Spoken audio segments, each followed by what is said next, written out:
Jadi kalau cerita kandidat capres ada 3, Prabowo, Anies, Ganjar. Dari 3 ini siapa yang pantas? Siapa yang punya pengalaman dan siapa yang punya kemampuan?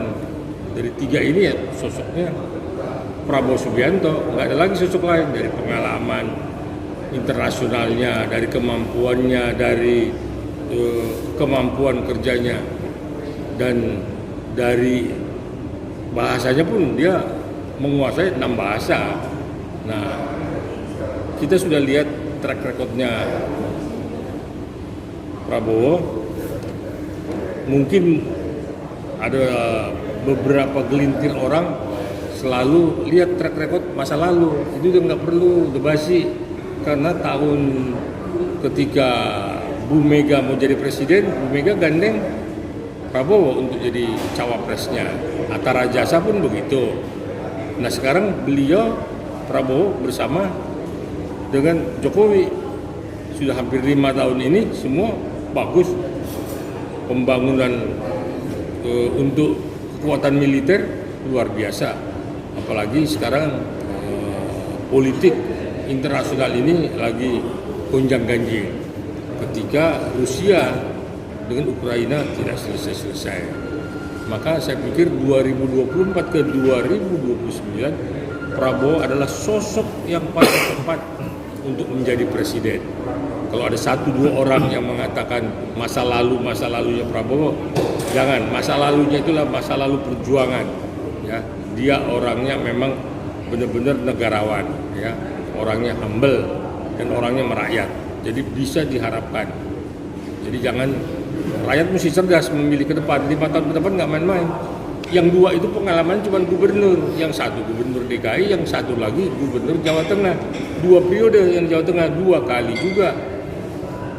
Kemiskinan itu tidak bisa berkurang dari kepemimpinannya. Tetap aja Jawa Tengah ini sebagai provinsi yang memang sampai hari ini miskin. Artinya miskin itu kehidupan petani, kehidupan rakyatnya itu sangat memprihatinkan. Berarti banyak dukungan praktisi hukum, Pak. Ya, saya sebagai praktisi hukum, sebagai rakyat, ya, saya memang menghimbau sebagian besar praktisi hukum itu mendukung kedepannya itu untuk Prabowo memimpin Republik ini. Ya, karena dia akan membenahi dan akan meneruskan apa yang sudah diprogram oleh Pak Jokowi, cuman tidak terlaksana karena kehabisan waktu. Nah itulah sosok Prabowo itu memang perlu kita percayakan untuk memimpin Republik ini 2024 ke 2029. Baru nanti yang lain silakan. Saya pikir Anies, Ganjar itu nanti aja sesudah 2029, biar ini diberesin dulu. Pak Jokowi juga percaya penuh dengan Prabowo. Nah tinggal memang nanti kita lihat siapa yang digandeng Prabowo, apakah Mbak Puan, ya, ataukah Yeni Wahid, apakah Kofifa, atau Mas Gibran, ini kita lihat, atau Mahfud MD dalam rangka penegakan hukum juga, karena semua berangkat dari masalah hukum.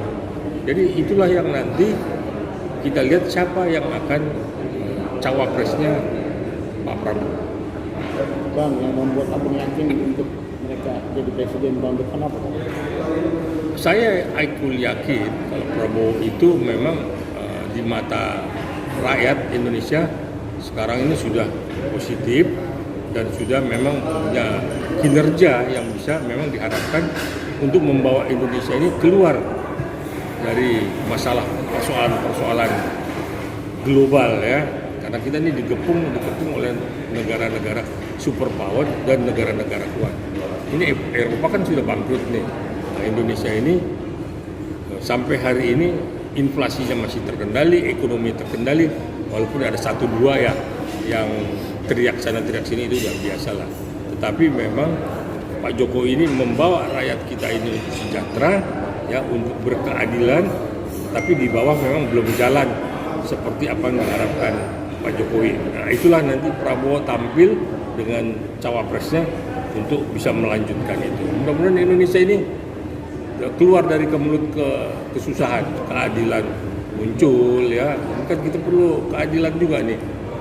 Hukum adalah segalanya. Hukum tidak lagi diatur oleh politik ya. Semua mesti berlandaskan hukum sesuai negara kita yang dibilang negara hukum yang berideologi Pancasila. Nah ini rakyat ini banyak nih dibodoh-bodohin oleh para apa kita bilang yang kerjanya kampanye, membusukkan sana, membusukkan sini. Provokatornya banyak sekali. Nah rakyat sekarang sudah cerdas, sudah mampu berpikir baik dan sudah matang untuk siapa yang dipilih 2024 nanti dalam Pilpres untuk 5 tahun ke depan. Ada intinya, ada punya strategi khusus dari para pengusaha untuk menuju ya, para advokat itu sudah bersatu ya, sudah bersatu. Kita memang tinggal mendeklarasikan bahwa advokat mendukung Prabowo, sekalipun ada 1-2 yang ya keluar jalur lah, itu haknya dia lah. Tetapi kita udah ada sebentar lagi kita akan mendeklarasikan advokat mendukung Prabowo untuk menjadi presiden di 2024. Karena kita berharap memang hukum ini adalah segalanya. Jadi hukum ini harus ditegakkan dan keadilan ini juga berpihak kepada rakyat kecil. Jadi tidak hanya keadilan ini untuk orang-orang yang berduit. Jadi dia tidak tajam ke bawah, tumpul ke atas, tapi ini semua rakyat ini akan menerima keadilan sesuai dengan negara, apa yang dibilang negara kita, negara hukum. Bang, berarti ada jutaan lawyer ya dari tim abang mendukung Prabowo.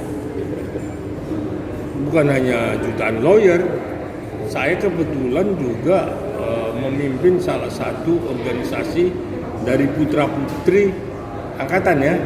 Kalau angkatan kan nggak boleh milih, tetapi keluarga besarnya, keluarga besar istrinya, anaknya, cucunya itu harus memilih, dia punya hak pilih.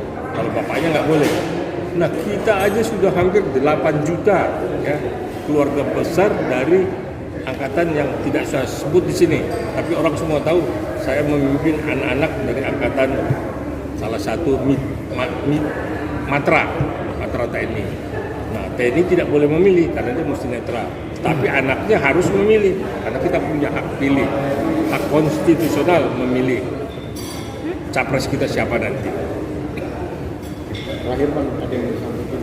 Nah jadi saya himbau kepada masyarakat, mari kita 5 tahun ke depan ini memilih sosok yang benar-benar kita pahami, kita lihat kinerjanya, kita lihat kemampuannya, dan kita jangan terpengaruh dengan money politik ya, dengan uang kecil kita terima hanya untuk memilih seseorang yang akhirnya 5 tahun ke depan kita hidupnya susah ya, program jangka panjangnya susah. Kita pilih yang cerdas, yang punya kemampuan, yaitu sosoknya ada pada Prabowo, seorang militer, seorang yang mampu dan sudah membangun kekuatan alutsista. Jadi nggak ada lagi cerita kalau provinsi Jawa Tengah, provinsi DKI yang dipimpin oleh kedua orang itu tadi, sudahlah, itu nggak ada apa-apanya lah. Prabowo is the best 2024-2029. Oke.